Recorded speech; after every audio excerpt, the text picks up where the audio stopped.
Crazy Stupid Podcast. Thank you all so much for tuning in. As always, if this is your first time watching, we'd love it if you could hit the like button, the subscribe button, and the bell so that you are aware of when we post things. Hello, everybody. Welcome back to another episode of Crazy Stupid Podcast. Tonight, we watched House of the Dragon, episode 7 of the first season. We're continuing our rewatch as we get ready for season 2 to air this summer. Yeah, June 16th. Oh, that's really only a few weeks away. Yeah, I think we're right on track to have this one up the week right before. Wow, that worked out beautifully considering we did not time that at all. Nah. Yeah, and then sadly no more X-Men, so we don't have that to discuss tonight. And I was really enjoying that show, Me man. too. Alrighty. Well, episode 7, House of the Dragon. This was another great episode. Very, very good episode. Yeah. One of the things that I put down in my notes was one of the bigger concerns that I felt like I had with the first season of House of the Dragon is the pacing in certain moments because they did so many time jumps. And it was always hard because it was like right when you were starting to like get familiar with the character, they aged them up. And so you had to sort of get used to the way that the new actor was sort of portraying that person.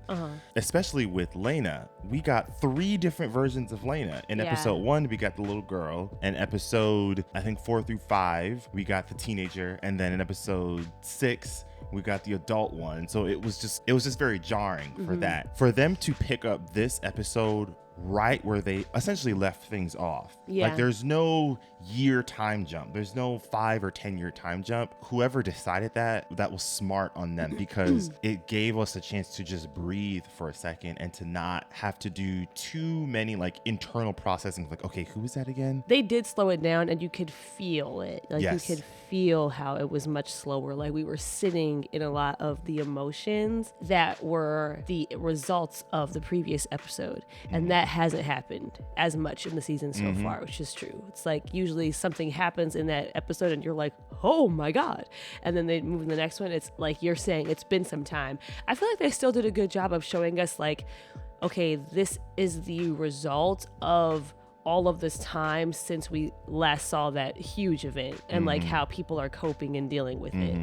And I guess it kind of leads to one of the other points of book changes in general. So obviously Corlys is probably the most important Velaryon in this entire story, both in the show and in the books. And then I think Rhaenys probably comes in a close second. After Rhaenys, Baela probably has the most, I guess, important aspects in the books. So I actually appreciate that we didn't get a lot of Laena or Laena, but it looks like we're going to get a lot more of Daemon's daughters in this particular season, which is a big book change. Like I think Baela has one, not to spoil anything in the show, but there's one major moment that she sort of has, and then that's kind of it. And with Rhaena, she doesn't have anything major. She's low-key kind of in the background a little bit. So if we were to look at like this as like a book change, this could be like a big book change that I do appreciate. But I think it just sort of shows that there are moments where book changes in the adaptation can actually be a good thing and enhance the story. I even thought of like a few moments in Game of Thrones. A lot of those scenes that Robert Baratheon has with Cersei where it's almost a little heartfelt, those didn't really exist in the books.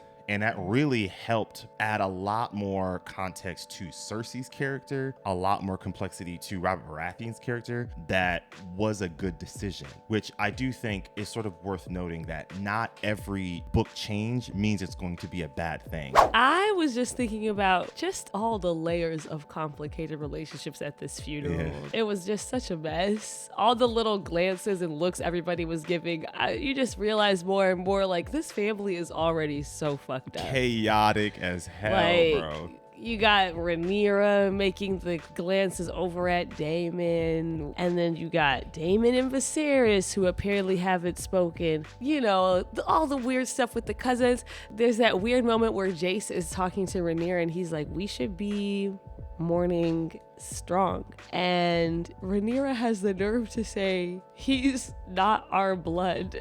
Laena is. Honestly, it is kind of maddening the way that even that nobody will say it. Like, it is kind of just like, what are we talking about? It's like some major gaslighting. No, it's wild.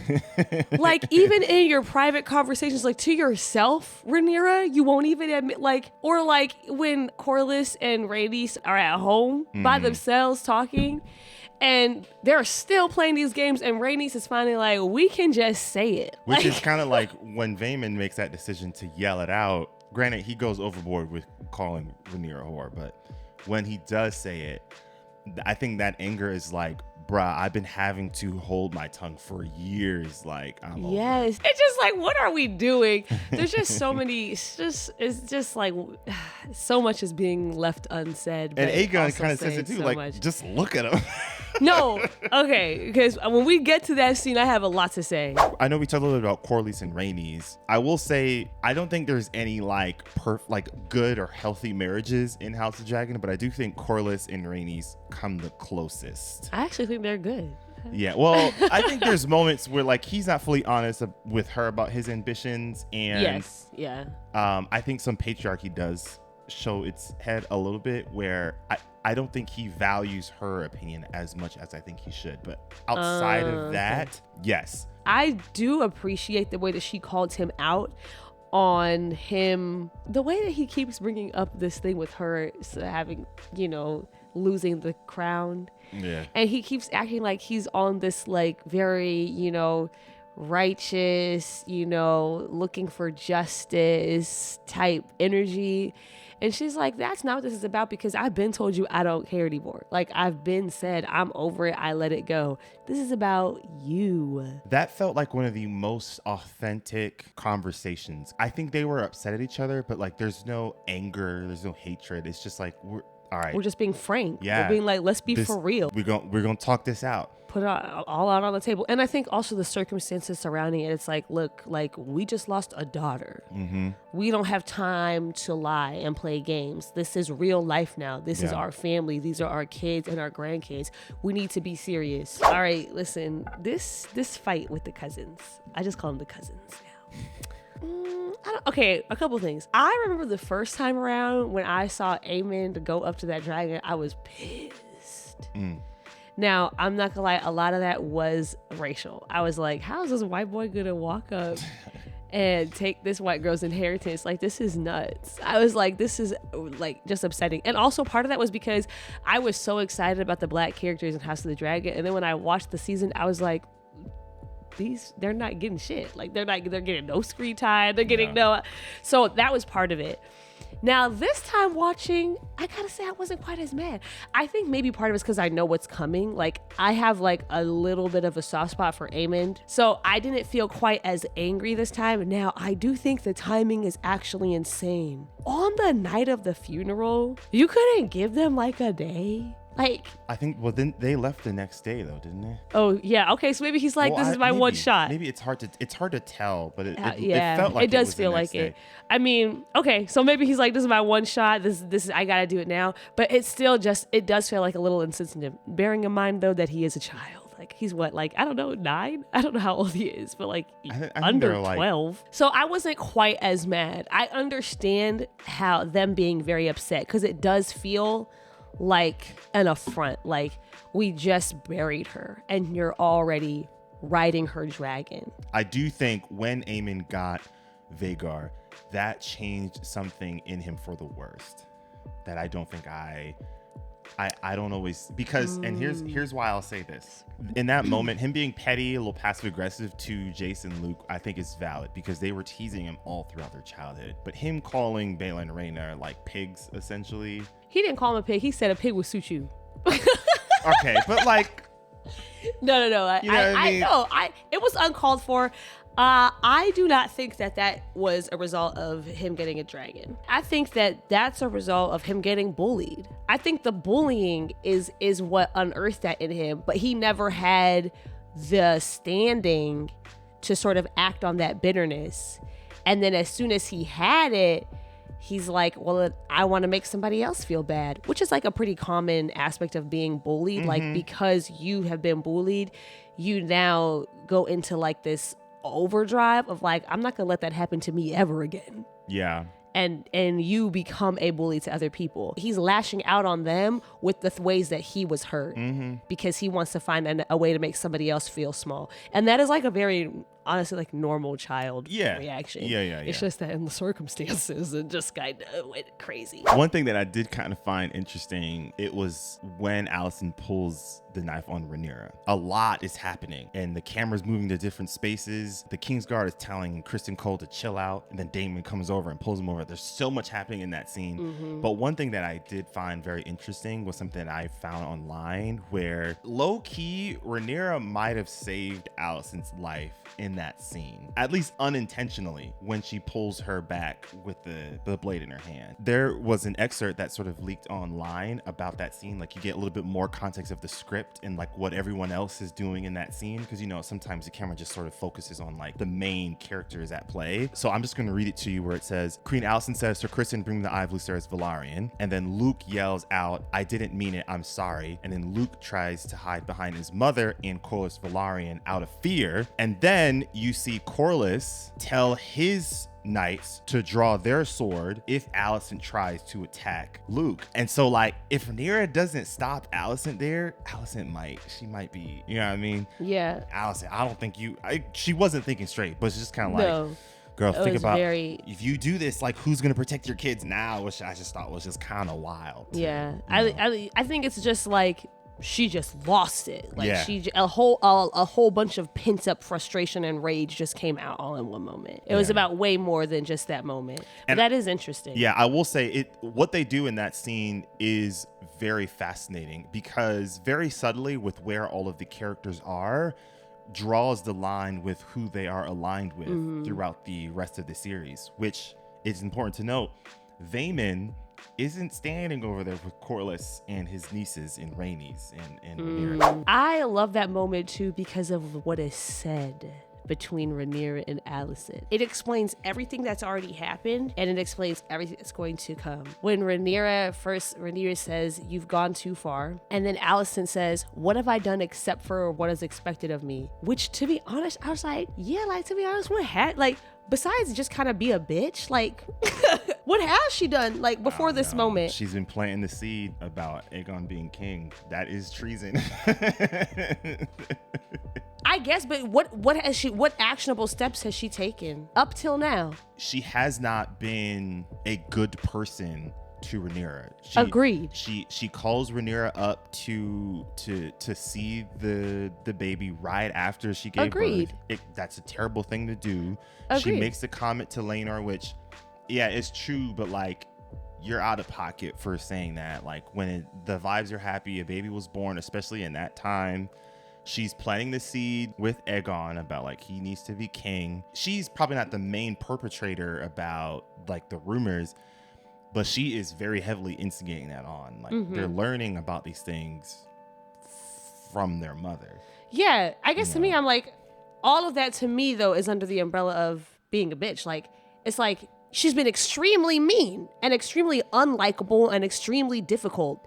And up to this point, that's kind of it. Well, I guess it depends on if you see that as a big problem or not. I see that as a big problem.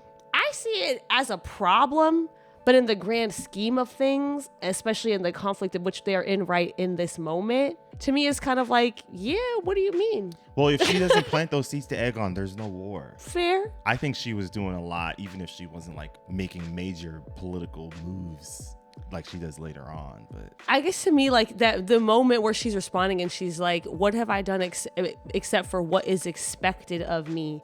I think to me, I see that as her saying, like, I mean, essentially what we've been mapping out up until now. It's like, all I've done is what everybody tells me I'm supposed to do. This position that I'm in is because somebody told me I had to do it. The fact that I even have these kids is because I was forced to do it. The fact that all that I've done and I've been real mean about it, and I've been very unhappy with it, and that's it. And then she comes back with all of the like, where is sacrifice, where is duty? Like, here again, you're getting away scotch-free after something horrific has happened. yeah, I don't know. I hear you, but she ain't a victim here no more. I think I'm not saying she's a victim here. I just think that that's true. But she is downplaying how she's escalated things up to this point also. Fair. And that's a fair point. I think that's where after episode 5 I have become a little bit less empathetic to Alicent, because if she would just stop, right? When Rhaenyra makes the offer to have their kids get married, she just says no. Like if Alicent were to just stop.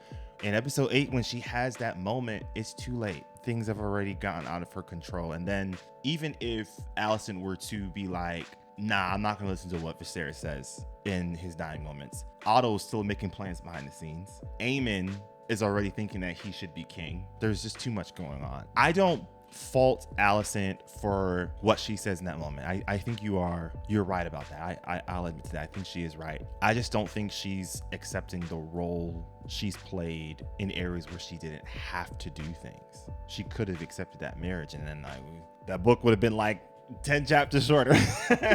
So yeah, no, that's true. Apparently the actress who plays Bela, the black girl, was getting like a bunch of like racist messages, and she put that out online. I don't know. This is what I was gonna say. I know fans are always gonna be racist, and there's really no way around that. There's racist fans in all fandoms, especially in A Song of Ice and Fire, particularly because they made the race change with House Velaryon. But I feel like it's wild for you to express that kind of hatred to the actors who are playing the Velaryon characters than it is for you to just be angry at the people who made that change. Like, that to me just feels so absurd. And it's also worth noting that George R. R. Martin is perfectly okay with this change. Like, he has said it himself. He likes that change. So if that is the case, you don't have any standing here. Like, there's no, I don't know, like, you have no argument at that point. If the creator of the entire series is like, yo, we're good, like this is fine. I don't know. Like, if you were trying to go the argument like, oh, it changes the story, but if George R. Martin's like, I don't care, that argument feels nullified to me a little bit. Well, yeah. Well, because all those arguments are just a disguise for the real issue, which is just anti-blackness. The reason why they take the rage out on the black people is because they don't like black people. Yeah. And that's why these race changes upset them so much. It's always interesting that disguise, it shows up all the time. That double standard of like the moment something is like represents a marginalized group, all of a sudden these fans become hyper aware of everything. The dialogue, the writing, the cinematography, the pacing, all of that hyper vigilant sort of perspective on those things. You were not going to do that if they didn't have a black character or a female lead. So I just thought that was just kind of funny to me. Sad, very sad. And it sounds like all of them have had to deal with it. And yeah, I'm sure. It doesn't surprise me. It just sucks. Anyways, that was just kind of the last thing that I noticed. Alrighty. Once again, thank you all so much for tuning in. We appreciate you all. And with that, we will see you all next time. Take care, everyone.